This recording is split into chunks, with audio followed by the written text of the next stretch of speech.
स्वामींची सेवा करताना खूप कंटाळा येतो किंवा स्वामींची सेवा करू वाटत नाहीये किंवा स्वामींची सेवा पूर्ण होत नाहीये. नमस्कार, श्री स्वामी समर्थ. सगळ्यांचं स्वागत आहे. तुम्हाला असा प्रश्न पडतो का? स्वामींची सेवा करताना खूप कंटाळा येतो किंवा स्वामींची सेवा करू वाटत नाहीये किंवा स्वामींची सेवा पूर्ण होत नाहीये. असे बरेच जण सुद्धा मला केंद्रामध्ये विचारत असतात, ताई, की स्वामींची सेवा मी करते, पण ती माझ्याकडून पूर्ण होत नाहीये किंवा मला कंटाळा येतोय किंवा मला स्वामींच्या दरबारामध्ये, मठामध्ये येऊच वाटत नाहीये. असे बरेच जण विचारत असतात. तुमच्याही बाबतीत असं होत असेल तर घाबरू नका. स्वामींची सेवा ही कधीच संपत नाहीये. ती अखंड सेवा आहे. थोडंसं मन आपलं इकडं-तिकडं होऊ शकतं. सेवा कमी जास्त होऊ शकते, परंतु स्वामींची सेवा कधीच संपत नाहीये. थोडंसं आपण स्वामी सेवेपासून लांब चाललेलो असतो किंवा दूर गेलेलो असतो, परंतु काळजी करू नका. आपण आपल्या मनाला प्रश्न विचारायचा, मी स्वामी सेवेपासून का दूर चाललीये? याचं कारण शोधायचं आणि त्यानंतर आपण नक्कीच स्वामी सेवेमध्ये पुन्हा येऊ शकतो. आपल्याला वाटत असतं, मी काय चुकलो का? माझी काही चूक झाली का? कारण की माझ्या हातून स्वामी सेवा होत नाहीये. माझं काहीतरी चुकलं असेल, त्यामुळे स्वामी सेवा माझ्याकडून करून घेत नसतील, असं मनामध्ये प्रश्न आणू नका. पहिल्यांदा तुम्ही मनातून निगेटिव्ह विचार काढून टाका, की मी स्वामी सेवा कशी करू? किंवा एखादी सेवा तुम्हाला दिली, तर ती कशी पूर्ण होईल? स्वामी पूर्ण करून घेतात. मानसिक ताणतणाव यामुळे सुद्धा असं होऊ शकतं. आजच्या धावपळीच्या युगामध्ये काय होत चाललेलं आहे, की कमी वयामध्ये आपल्यावरती जबाबदाऱ्या आलेल्या आहेत. त्यामुळे कामामुळे आपण स्वामी सेवेपासून दूर चाललेलो असतो. तर थोडंसं स्वतःसाठी सुद्धा वेळ द्या. कारण की आपलं जे ध्येय असतं किंवा आपली एक इच्छा आकांक्षा असते, त्यासाठी आपण सगळं पणाला लावून त्या गोष्टीसाठी किंवा ती गोष्ट मिळवण्यासाठी आपण प्रयत्न करत असतो.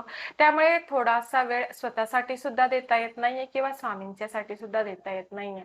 त्यामुळे तुम्ही घाबरू नका, काळजी करू नका. थोडंसं स्वतःसाठी वेळ द्या. कालांतराने नक्कीच तुम्ही जेव्हा सक्सेस व्हाल, तेव्हा तुम्ही स्वामी सेवेकडे आपोआप याल. परंतु या काळामध्ये तुम्ही स्वामींना विसरू नकासा. ज्यावेळेस खडतरीचा आपला प्रवास असतो किंवा आपलं एखादं ध्येय असतं, उद्दिष्ट असतं, अशा वेळेस तुम्ही स्वामी सेवेतून जर लांब गेलात, तर मार्ग तुम्हाला मिळण्यासाठी थोडेसे अडथळे येणार आहेत. परंतु जर तुम्ही सेवा अखंड चालू ठेवली, तर नक्कीच स्वामी त्यातून तुम्हाला मार्ग दाखवणार आहे आणि तुमचं जे काम आहे ते लवकरात लवकर पूर्ण होणार आहे. त्यामुळे तुम्ही थोडासा स्वतःसाठी वेळ द्या. मानसिक ताण-तणाव हे सगळ्यांनाच असतात. थोडंसं शांत बसा, डोळे बंद करा. मी स्वामी सेवेतून लांब का गेलीये? असा प्रश्न मनाला विचारा.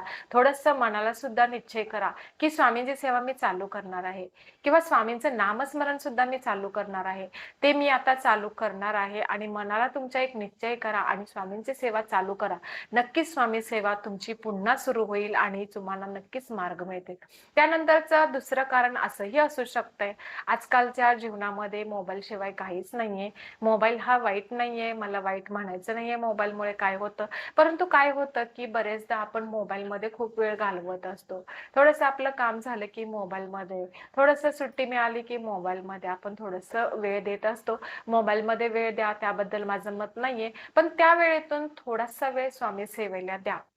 आपण काय म्हणतो असतो, की मी स्वामींची सेवा एवढी केली, परंतु स्वामी मला जे पाहिजे ते देत नाहीयेत, असं बऱ्याच जणांच्या मनामध्ये प्रश्न असेल. परंतु जो खरा भक्त आहे, त्यासाठी जे योग्य आहे तेच स्वामी आपल्याला देत असतात.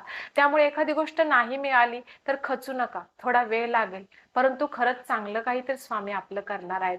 हा स्वामींवरती विश्वास ठेवा. 100% जर तुम्ही स्वामींवरती विश्वास ठेवला, तर 100% स्वामी तेवढाच प्रतिसाद तुम्हाला देणार आहेत. थोडा वेळ लागेल, तुमची परीक्षा असेल, त्या परीक्षेत सुद्धा तुम्ही पास होणं गरजेचं आहे. कारण की काय होतं, आपलं काम झालं की आपण स्वामी सेवा सोडून देतो. पण असं करू नकासा. स्वामींची सेवा अखंड चालू ठेवा. कारण की आपलं एक जे ध्येय आहे ते आपलं पूर्ण झालं की आपण काय करतो, बस झालं, स्वामींची सेवा आता माझी झालेली आहे आणि स्वामींनी माझं काम केलेलं आहे. परंतु तुम्ही तसं करू नकासा. अखंडपणे स्वामींची सेवा करा. कारण की जेव्हा तुम्ही स्वामींची सेवा करतात, तर खरंच तुम्हाला सांगायचं झालं तर अशक्य गोष्टी स्वामी